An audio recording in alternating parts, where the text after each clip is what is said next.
परमेश्वर की अति पवित्र नाम की महिमा हो। ये भजन जो हमने अभी पढ़ा 119 को हम पढ़ते आ रहे हैं और 64 तक पहुंचा है। तो मैं सोचा कि इसमें से ही कुछ बातों को आपके सामने रखूं। परमेश्वर का जीवित वचन जब हम हाथ में लेते हैं, ध्यान करते हैं, परमेश्वर कार्य करता है, क्योंकि वो परमेश्वर का जीवित वचन है, जीवित परमेश्वर का जीवित वचन है। आइए हम इसका 49वां जो वचन तूने अपने दास को दिया है उसे स्मरण कर, क्योंकि तूने मुझे शांत आशा दी। जो वचन तूने अपने दास को दिया है, वचन, ये जो भजन 119 है, एक और बार मैं आपको बता दूं, 8 वचनों का 22 संग्रह है और 176 वचनों का एक समूह है। और इसमें अगर आप पढ़ने जाए तो असीमित बातों को बताया है जो हमारी जिंदगी में, रोजमर्रा जिंदगी में काम आता है। जैसे मैंने पहले बताया, जो कि परमेश्वर का वचन है, परमेश्वर हमारी जिंदगी में कार्य करने चालू करता है, वो हमारा दवाई है, जीवित दवाई है। और यहाँ पर ये जो हमने इस बार 16 वचन किया है 49 से 64 तक, वहाँ हम देखते हैं कि ये जो वचन और उस 4 बार और उसकी व्यवस्था करीबन 8 या 9 बार, और उनका न्याय और निर्णय 2 बार ऐसा लिया है। इसके बारे में आज हम देखेंगे। आज वचन और उनका निर्णय पर मैं ज़्यादा जोर दूंगा। हमने अभी जो गीत गाया, आखिरी में हमने गाया, धो दे मुझको तू प्रभु वचनों से। जो ये जो वचन है क्या क्या करता है, वचन कहाँ से आया, ये वचन क्या है, जरा हम देखेंगे। आइए यूहन्ना का पहला अध्याय, उसका पहला वाक्य में हम देखेंगे। यूहन्ना इसका पहला अध्याय, उसका पहला वाक्य। आदि में वचन था और वचन परमेश्वर के साथ था और वचन परमेश्वर था। आदि में वचन था और वचन परमेश्वर था, और वचन ही, मतलब वचन को परमेश्वर का दर्जा दिया गया है। यूहन्ना का सुसमाचार के बारे में एक बात बता दूं। 4 लोगों ने यीशु मसीह का सुसमाचार लिखा, जो यीशु मसीह का जिंदगी के बारे में लिखा, अलग अलग दृष्टिकोण से लिखा गया है। जैसा मत्ती लिखा है यहूदियों के लिए, मरकुस ने लिखा है एक पुरुष, एक सन ऑफ मैन जो हम बोलते हैं, और लूका में हम देखते हैं कि बलि चढ़ाया जाने वाले एक सैक्रिफिशियल मसीहा के बारे में।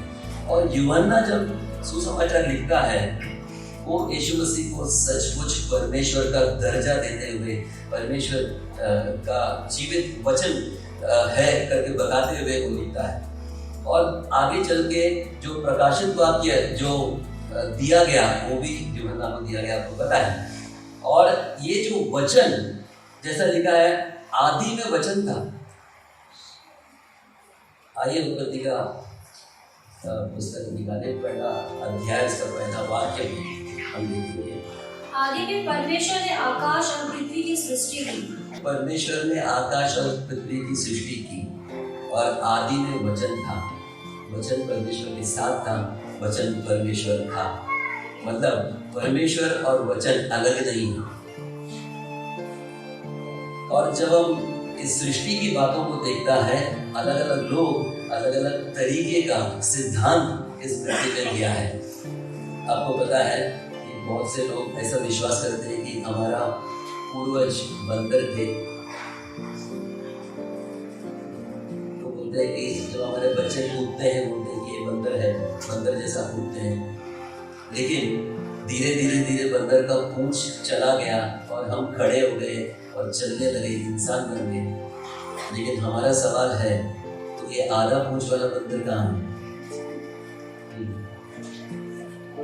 यहाँ लिखा है, आदि में परमेश्वर ने आकाश और पृथ्वी की सृष्टि की। और उसके बाद जितना सृष्टि की, आपने अगर हम गौर करके देखें तो ये सृष्टि कितना अजीब है और कितना बढ़िया है और हमारे समझ के परे है। केवल हमारे ब्रेन के अंदर 20 करोड़ सेल है, आपको पता है? 20 करोड़ सेल, कितने तो हफ्तों के बाद या महीनों के बाद पूरा बदल जाता है।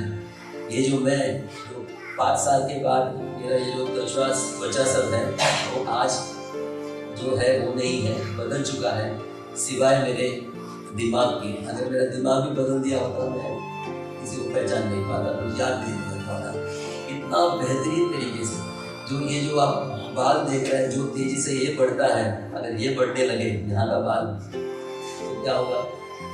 तो ये इतना बढ़िया बेहतरीन तरीके से सृष्टि की, इसके पीछे एक सृष्टि करता है। जैसा हम कहते हैं कि अगर एक डिजाइन है जो आपको बहुत अच्छा लगा, तो डिजाइन के पीछे एक डिजाइनर है। एक सादा एक रुमाल के लिए भी एक डिजाइनर लगता है, तो इतना बेहतरीन सृष्टि के लिए कितना बड़ा और बेहतरीन डिजाइनर की जरूरत है जो हमारे सोच के परे है। अगर हम अंतरिक्ष की ओर देखें तो बहुत देर सोचने के बाद हम बंद कर देते हैं, हमारी समझ के बाहर है। वैसे अगर हम पीछे आ जाए तो छोटी छोटी जो चीज है, जितना बड़ा चीज, जैसा सूरज है, सूरज में 11,000 पृथ्वी बैठती है। आपको पता है पृथ्वी कितना बड़ा है? आपको पता है कल्याण कितना बड़ा है, मुंबई कितना बड़ा है, महाराष्ट्र कितना बड़ा है, देश कितना बड़ा है। पृथ्वी, हजारों पृथ्वी सूरज में बैठता है। ऐसा अनगिनत सूरज है जो अनगिनत सूरज को भी बिठाता है। इतना बड़ा जो प्रपंच है परमेश्वर ने जो सृष्टि की, वैसे ही छोटे छोटे छोटे चीज को भी परमेश्वर ने बनाया। जो हमने देखा, हमने कोरोना को महसूस किया, किसी ने कोरोना को देखा नहीं। तो वैसा एक डिजाइनर के बारे में हम देख रहे हैं कि डिजाइनर का वचन, डिजाइनर ने वचन से सब सृष्टि की। उसने बैठ के दिन रात सीमेंट और ईंट और स्टील लाकर किसी की निर्माण नहीं। वचन में इतना सामर्थ्य था कि वो वचन के द्वारा उसकी बुद्धि की बातों को रचना किया। अगर मैं सोचूं कि मैं यहाँ से जाते वक्त एक हेलीकॉप्टर में जाऊँ घर पे और मैं परमेश्वर होगा, तो हेलीकॉप्टर बाहर खड़ा रहता और मैं बाहर जाके खड़ा रहूँ, कुछ नहीं होगा। मेरा वचन में इतना ही सामर्थ्य है, लेकिन परमेश्वर के इस वचन में सकारात्मक और क्रियात्मक सामर्थ्य है जो किसी भी चीज को निर्माण कर सकता है। यीशु मसीह जब 3 दिन से मरा हुआ शरीर सड़ने को स्टार्ट किया होगा, शरीर को जब जिलाया, उसके ऊपर जाके जादू मंत्र नहीं किया, केवल लाजर को पुकारा। वो वचन में जो सामर्थ्य है, उस वचन को हम ध्यान कर रहे हैं। आइए दुआ करें। पिता परमेश्वर, हम आपको स्तुति और धन्यवाद करते हैं। आपका जीवित और सामर्थ्यशाली वचन के बारे में हम ध्यान कर रहे हैं। परमेश्वर, आप हमारी बुद्धि को खोल दे, पवित्र आत्मा की सामर्थ्य और अगुवाई से चला। यहाँ जितने लोग, मैं उसमें शामिल हूँ परमेश्वर, जो आपके वचन सुनते हैं, वो हमारे जीवन में कार्य करने पाए, क्योंकि आपका वचन जीवित है, कार्य करने वाला है और सामर्थ्य से भरा हुआ है। इसलिए हम आपको स्तुति और धन्यवाद करते हैं। आपका पवित्र उपस्थिति के लिए धन्यवाद। ये प्रार्थना प्रभु यीशु मसीह के द्वारा करते हैं, सुन और ग्रहण कर प्यारे पिता, आमीन। तो आदि में वचन था, वचन परमेश्वर के साथ था, वचन ही परमेश्वर था। उसका दूसरा वाक्य जरा पढ़िए। यही आदि में परमेश्वर के साथ था। आदि में परमेश्वर के साथ परमेश्वर का वचन था। और उसका 14वां वाक्य जरा पढ़िए, 14। और वचन देहधारी हुआ और अनुग्रह और सच्चाई से परिपूर्ण होकर हमारे बीच में डेरा किया, और हमने उसकी ऐसी महिमा देखी जैसी पिता की एकलौते की महिमा। वो वचन जो परमेश्वर के साथ आदि में था, वो देहधारी होकर हमारे बीच में रहा। ये यूहन्ना लिख रहा है। और हमने उसकी महिमा को, वो वचन क्या कर सकता है, वो वचन कैसा घूमता है फिरता है, वो कैसा बात करता है, उसमें कितना सामर्थ्य है, कितना दम है, हमने महसूस किया। और यूहन्ना लिखता है कि देहधारी होकर वो वचन जो आदि में था, वो परमेश्वर के साथ था, वो परमेश्वर था, और जिसके जरिए सारे सृष्टि की निर्माण की, वो हमारे साथ देहधारी हुआ। वचन देहधारी होकर हमारे बीच में रहा। हमने और कहीं लिखा है कि हमने स्पर्श किया, उसके साथ खाया पिया। एक व्यक्ति ने मुझे पूछा कि सचमुच क्या यीशु मसीह मुर्दों में से जिंदा हुआ? क्या सबूत है? तो मैंने कहा कि उनका पुनरुत्थान के बाद वो 40 दिन से ज़्यादा लोगों के साथ रहे। उस ज़माने में 500 से ज़्यादा लोग उन्होंने उनको देखा, और केवल देखा और महसूस किया नहीं, उनके साथ खाया पिया। एक वहम के साथ हम खाते पीते नहीं, एक वहम के साथ हम बातें नहीं करते, एक वहम की कहना नहीं मानते। आज हमने देखा यहाँ रोटी और अंगूर का रस रखा है, इसका सबूत है कि यीशु मसीह जीवित है। अगर वो जीवित ना होता हम इसको नहीं मानते, क्योंकि बहुत से लोग यीशु मसीह के पहले भी, यीशु मसीह के बाद भी यीशु मसीह से ज़्यादा वचन कहा, यीशु मसीह से ज़्यादा दिन लोगों से बातें की, अच्छी अच्छी बातें की, लेकिन किसी ने भी मुर्दों में से जिंदा होकर जीवित नहीं रहा। और जब चेलों ने देखा कि ये व्यक्ति विश्वास योग्य है, जिसने कहा कि मेरा शरीर खाने से और मेरा लहू पीने से आपको जीवन मिलेगा, उन्होंने उस दिन से ये शुरुआत की और आज तक हम करते आ रहे हैं। उसका वचन में सामर्थ है, उसका वचन जीवित है, और उसका वचन, आइए हम इस भजन की ओर लौट आए। ये आपको थोड़ा इंट्रोडक्शन मैंने दिया, शुरुआत बताया कि वचन क्या है, और ये 119 आप पूरा पढ़ेंगे। वचन बार बार हमको याद दिलाता है कि वचन क्या कर सकता है, हमें किस ओर ले चलता है, और ये वचन में क्या है इतना कि ये बार बार ये लिखने वाला जो दाऊद है अपने बेटे के लिए लिखा है, ये सारा इंस्ट्रक्शन, जैसा पहले भी मैंने कहा है कि एक टीवी या रेफ्रिजरेटर लेते हो तो उसके साथ एक पुस्तक मिलता है। अधिकांश आप एक 15 साल के बाद की पुस्तक को देखें तो पुस्तक वैसे के वैसे नया रहता है, क्यों कोई पढ़ता नहीं, कुछ हुआ तो मैकेनिक को बुला लेता है। लेकिन वैसा एक इंस्ट्रक्शंस का किताब है ये बाइबल, और इसके अंदर जो 119वां जो वचन है वो एक इंस्ट्रक्शंस है कि हम कैसा जिए, इस वचन को कैसा देखें, ये वचन हमसे क्या करता है। कुछ पॉइंट्स तो मैंने लिखा है, उसके पहले एक और वचन लेकर हम देखेंगे कि ये वचन है क्या, पौलुस ने क्या कहा है।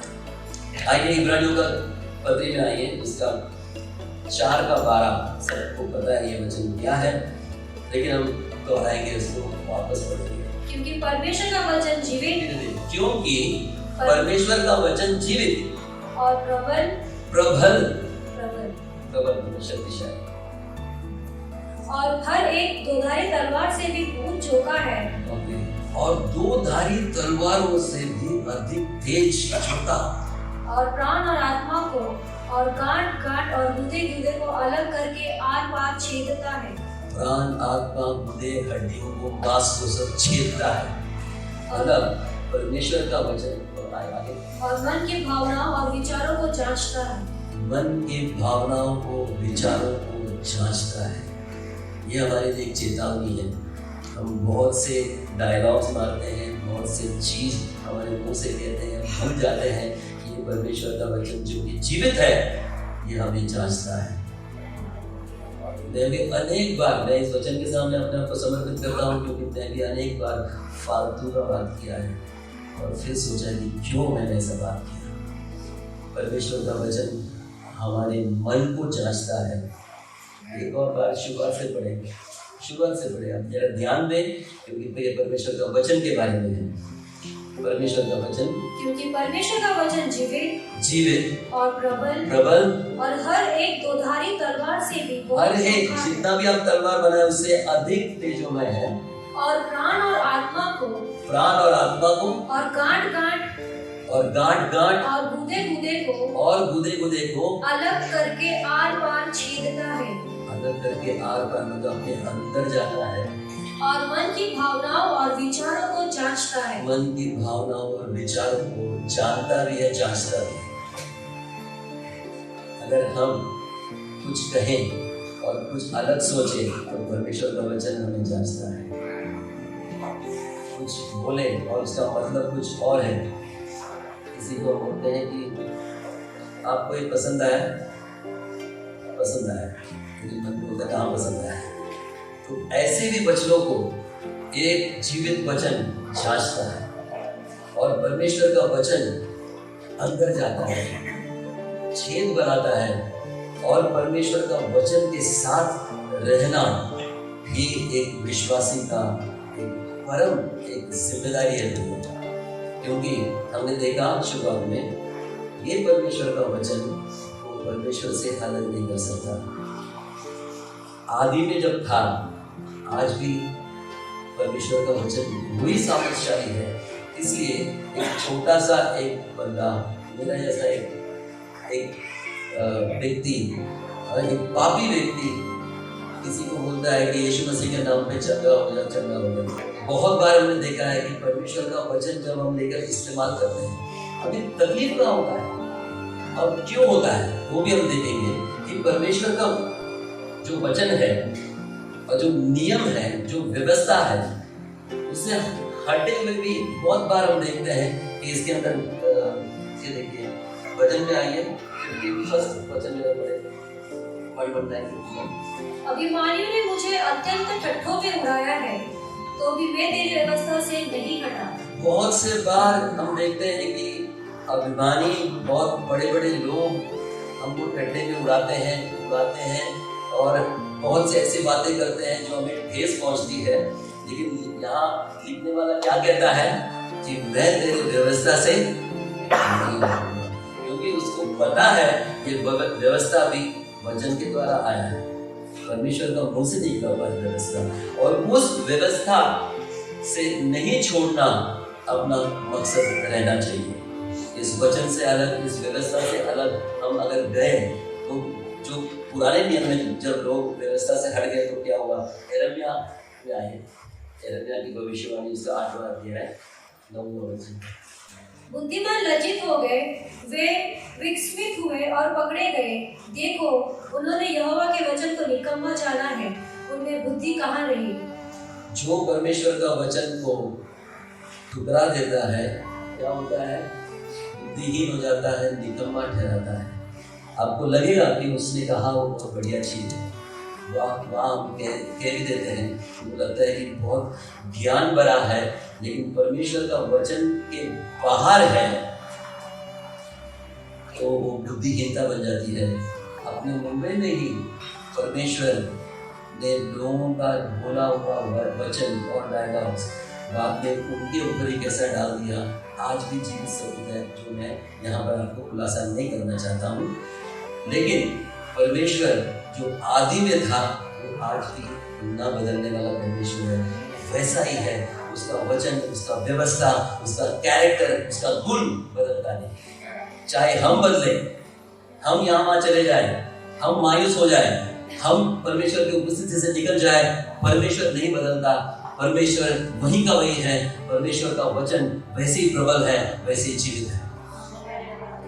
तो विश्वासी अगर परमेश्वर का वचन और व्यवस्था से दूर जाता है, उसको बहुत कुछ झेलना पड़ता है। वो लोगों के सामने बुद्धिहीन नजर आएगा और पहले बहुत से अकल की बातें शायद निकलते भी हैं, लेकिन परमेश्वर का वचन छोड़कर जब हम चलते हैं, उसका अंजाम कितना बुरा है हमने अभी पढ़ा। बहुत से रेफरेंसेस है, लेकिन मैंने बहुत पहले आपको एक बताया था कि मैं जब ये लेक्चर यहाँ का नहीं, जब मैं अपने प्रोफेशन का लेक्चर्स लेता हूँ, मैं पूछता हूँ कि हम लोग ऐसे सेमिनार्स जब कंडक्ट करते हैं कि मैं उनको पूछता हूँ कि अगर कुछ चीज़ हमें करना है, कुछ चीज़ करना है, किसी चीज़ का निर्माण करना है, पहले हमारे जहन में क्या आना चाहिए। बहुत से अलग अलग अच्छे उत्तर मिलते हैं।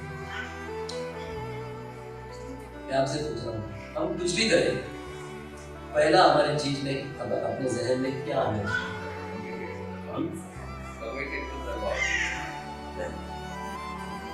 प्लान, परमेश्वर को समर्पित करना, प्लान,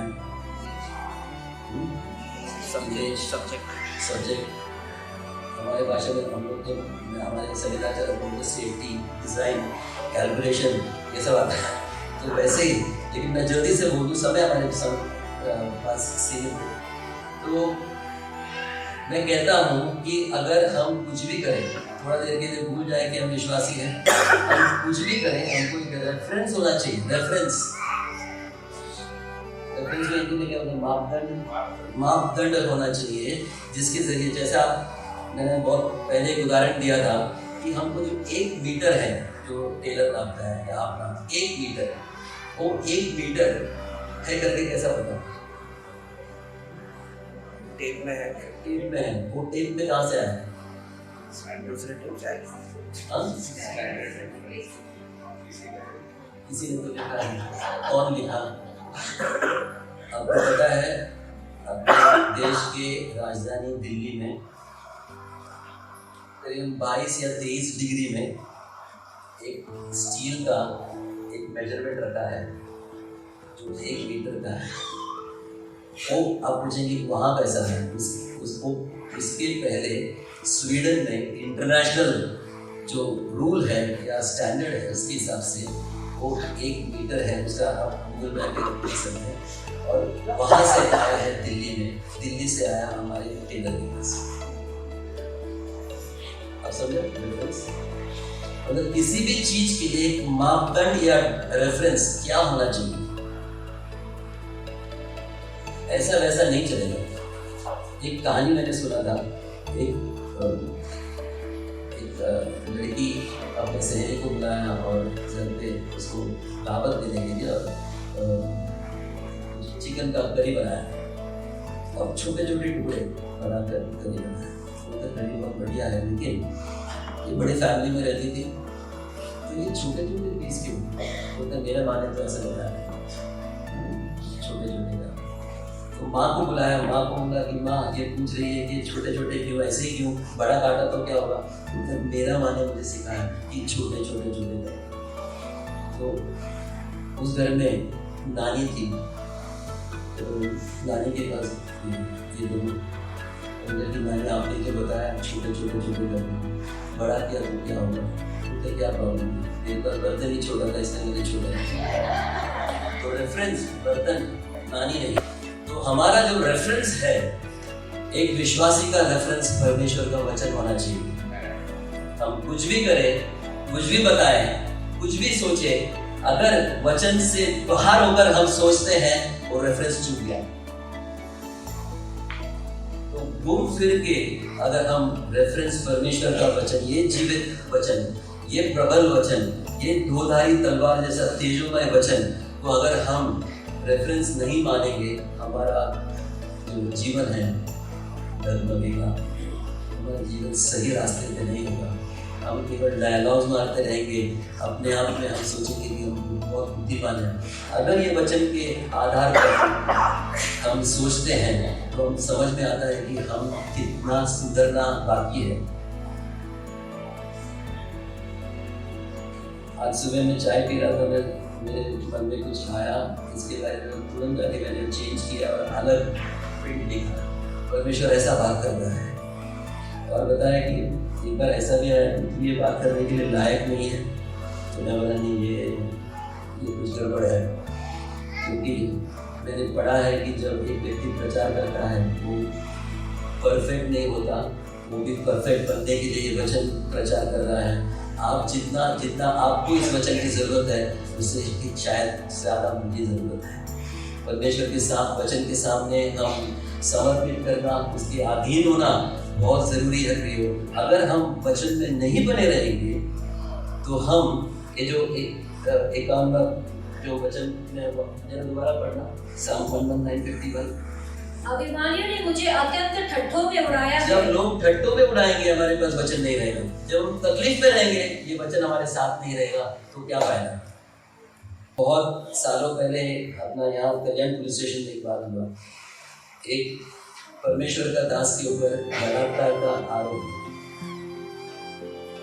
और पुलिस इंस्पेक्टर ने उसको पूछा कि आपको पता है क्या बलात्कार का शिक्षा क्या है, आप कितने साल अंदर जा सकते हैं?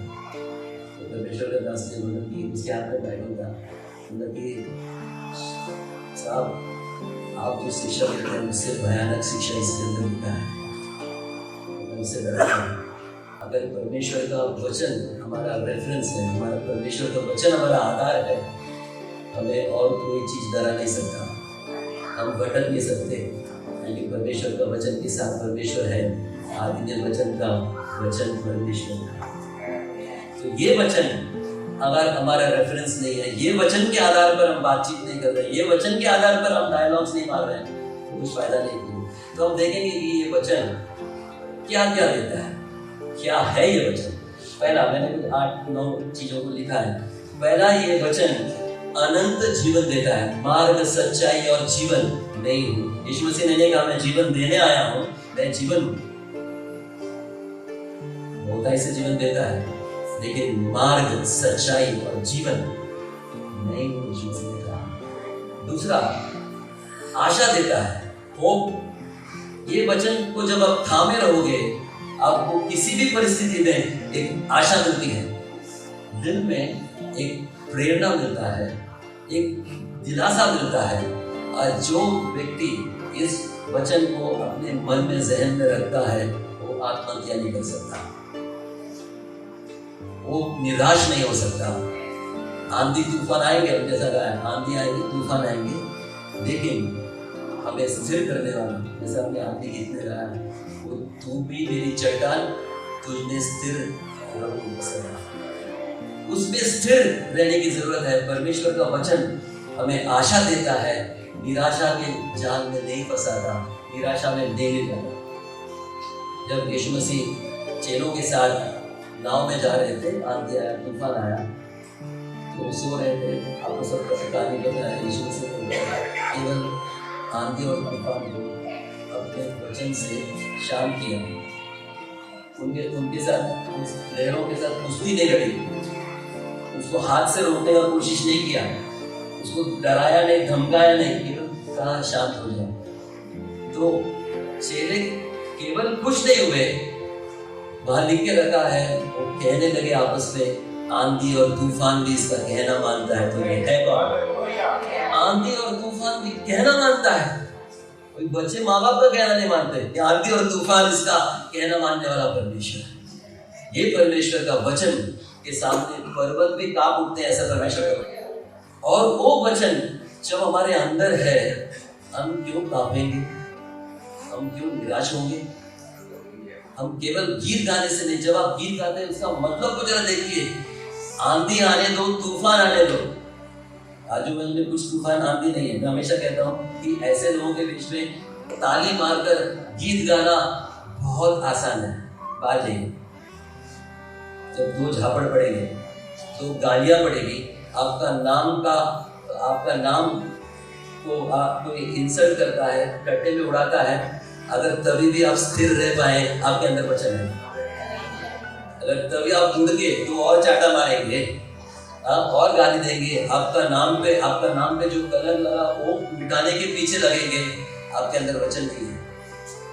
मैं अक्सर ऐसा कहता हूँ, मेरा नाम कोई बिगाड़ नहीं सकता, मेरा नाम कोई बदनाम नहीं कर सकता। मेरा नाम एक ही व्यक्ति बिगाड़ सकता है, बदनाम कर सकता है, गब्बर के भाषा में खुद में। अगर कोई आके कहा कि ये लोग आपका नाम के बारे में ऐसे ऐसे कह रहे हैं, कहने दो भाई, नाम बुरा करने दो। यीशु मसीह ने कहा, जो दुनिया मुझे नहीं छोड़ा तो तुम्हें क्या छोड़ेगा? तो उतना आशा परमेश्वर के वचन में है। मेरा नाम क्या, मेरे बारे में ऐसा होगा। तो मैं उनको एक आशा दिलाना चाहता हूँ, आपका नाम कोई खराब नहीं कर सकता, आपका नाम आपके हाथ में आप ही खराब कर सकते। तो परमेश्वर का वचन जब आप लेके चलेंगे, हमारे आशा है। तीसरी बात, परमेश्वर का वचन सत्य है, सच्चाई की ओर ले चलता है। परमेश्वर के वचन पर आप जब आधारित रहोगे, आप झूठ नहीं बोल सकता। सच बोलने में मजा आएगा, तकलीफ होगा। आप सच बोलेंगे ना, आपको तकलीफ होगा, आपको परेशानी होगी, बहुत मुश्किल होगा, लेकिन परमेश्वर का वचन जिसके अंदर है वो सच बात करेगा, सच को पसंद भी करेगा। कहाँ जा रहे हैं? बाहर जा रहे हैं, बाहर। दरवाजा छोड़ दिया तो बाहर है, बाहर जा रहे हैं, आप अमेरिका जा रहे हैं, जूझर मार्केट जा रहे हैं, कड़कपाड़ा जा रहे हैं, जर्मनी जा रहे हैं, पता नहीं बाहर है। इसको मैं बोलता कर दे सकती, बाहर मिलते हैं, कहाँ जा रहे हैं? ऐसे ही सोचते हैं आदमी पागल तो नहीं, ऐसे ही निकल के टहल रहे हैं। वचन के आधार पर चलिए, जितना हो सकता है आप सच्चाई की ओर चलिए और कोशिश कीजिए, परमेश्वर आपको सहायता देगा क्योंकि वचन में सच्चाई है।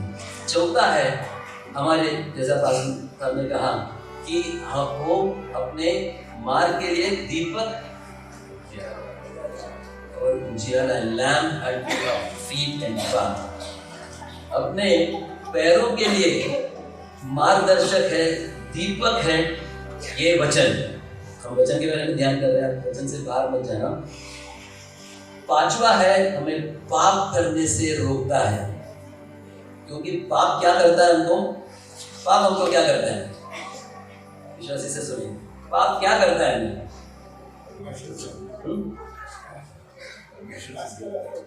परमेश्वर से दूर, उसके पहले क्या करता है? परमेश्वर से अलग करता है, उसके पहले क्या करता है पाप? इन्विटेशन देता है, आकर्षित करता है। पाप पहले तक बुलाता है। कैसा बुलाता है? बहुत खूबसूरत रूम है, बहुत मजा आएगा, बहुत टेस्टी है, बहुत अच्छा है। कोई पाप हमको कोपरे में लेके जाता है, कोने में। कोई पाप अंधेरे में ले जाता है, कोई होटल में ले जाता है, कोई पार्क में ले जाता है, कोई पाप कहीं का नहीं छोड़ता है। पाप हमें पहला आकर्षित करता है, बाद में अपना कार्य करने लगता है। ये वचन अगर हमारे अंदर है तो हम पाप से बचे रहेंगे। अगर पाप अपने अंदर वचन नहीं है, आराम से आकर्षित होंगे पाप। क्या आकर्षण, क्या शक्ति! मैं भी आपको बोल रहा हूँ, लेकिन मेरे अंदर से मैं हिल रहा हूँ, क्योंकि बहुत बार मुझे भी आकर्षित किया है और हर बार मैंने कुछ नहीं किया, परमेश्वर ने छुड़ाया है। नहीं तो मैं भी, परमेश्वर जब तक हमें नहीं संभालता, परमेश्वर का वचन जब तक अंदर नहीं है, ये आकर्षण से आप बच नहीं पाएंगे। उसकी आकर्षण की शक्ति, दुनिया की चकाचौंध, दुनिया की जो मस्ती और दुनिया की जो सारी अच्छाई है वो बढ़िया है। उसका भी कहानी आपको पता है। एक बार एक व्यक्ति, बहुत अच्छा व्यक्ति था, चर्च में गाना शुरू होने के पहले आता था, पूरा खत्म होने तक रहता था, दान धर्मी था, विश्वास देता था, ऐसा व्यक्ति सादा कपड़ों में रहता था, सादा खाना खाता था।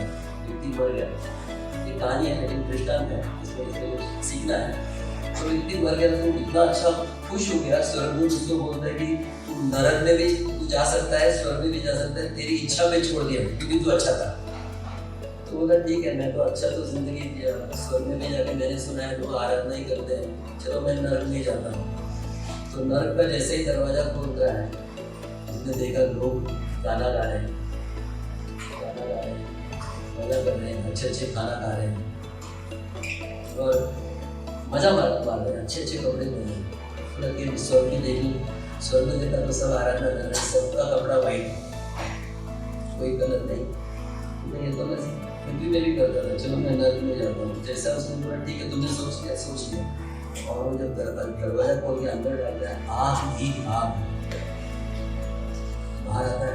ये क्या तो आराधना कर रहा था, पहले आपने दिखाया सब मजा में और बहुत मस्ती, अच्छा खाना खा रहा था, और ये भी आपने लगे दिया। वो क्या था जो आपने नरक में दिखाया? वो तो हमारा एडवर्टाइजिंग डिपार्टमेंट था,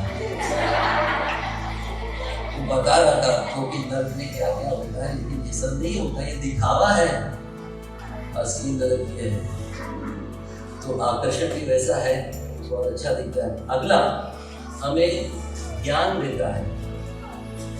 ज्ञान का एक शब्द हिंदी में मुझे नहीं मिला, अंग्रेजी में उसको विजडम कहता है। ज्ञान आपको स्कूल्स, कॉलेजेस, बुक्स, गूगल, सब, व्हाट्सएप, इंस्टाग्राम, सबसे आपको ज्ञान मिलता है। विजडम परमेश्वर देता है। वो ज्ञान को कैसे इस्तेमाल किया जाए, उदाहरण देता हूँ। व्हाट्सएप में एक या न्यूज़ आया कि यहाँ का जो बदलापुर का डैम है टूटने वाला है। सब लोग कड़कड़ा गोदरेज में आ गए। क्यों? उनको समझ में आया कि डैम टूटने वाला है, सही है क्या नहीं उसको पता नहीं। तो तो ये जो विजडम है, हमको मिला हुआ ज्ञान का सही इस्तेमाल करने के लिए हमें सूझबूझ देता है, और वो विजडम परमेश्वर की तरफ से आता है। इसलिए हम देखते हैं कि कुछ लोग, जो अधिकारी लोग खास करके, ऐसा निर्णय लेता है कि हम सबको लगता है कि इसमें ज्ञान कहाँ है, विजडम कहाँ है। अगला है परमेश्वर का वचन हमें सांत्वना देता है, कंफर्ट करता है। आंधी और तूफान के बीच में हमें इस परमेश्वर का वचन कंफर्ट देता है। अगला है परमेश्वर का वचन हमें ताकत देता है, पावर देता है। और नौवा है परमेश्वर का वचन उसकी इच्छा को समझने का हमें जरिया है। परमेश्वर का वचन जब हम पढ़ते हैं, जैसा हमने कहा है, तेरी इच्छा पर ही मुझको चला। परमेश्वर का वचन और परमेश्वर का इच्छा आप अलग नहीं कर सकते, क्योंकि परमेश्वर वचन परमेश्वर के साथ था, परमेश्वर वचन परमेश्वर था, और परमेश्वर का इच्छा जानने का और कोई बेहतर जरिया नहीं है परमेश्वर का वचन के द्वारा। अगला वचन है, जो शब्द है जो इस 16 के अंदर से मिल चुका है, निर्णय या न्याय या जजमेंट, परमेश्वर का जजमेंट। आइए वचन का 52 हे यहोवा, मैंने तेरे प्राचीन नियमों को स्मरण करके शांति पाई है। प्राचीन नियमों को स्मरण करके शांति पाई, नियमों को। यहाँ पर और 62 जगह पढ़े, लेकिन इंग्लिश में लिखा है, I remembered your judgments of old. तेरे धर्ममय नियमों के कारण मैं आधी रात को तेरा धन्यवाद करने को। यहाँ धर्ममय न्याय मूल भाषा में जजमेंट है। जैसे एक कोर्ट का जज जजमेंट देता है, निर्णय देता है, न्याय करता है, वैसा परमेश्वर का न्याय क्या करता है?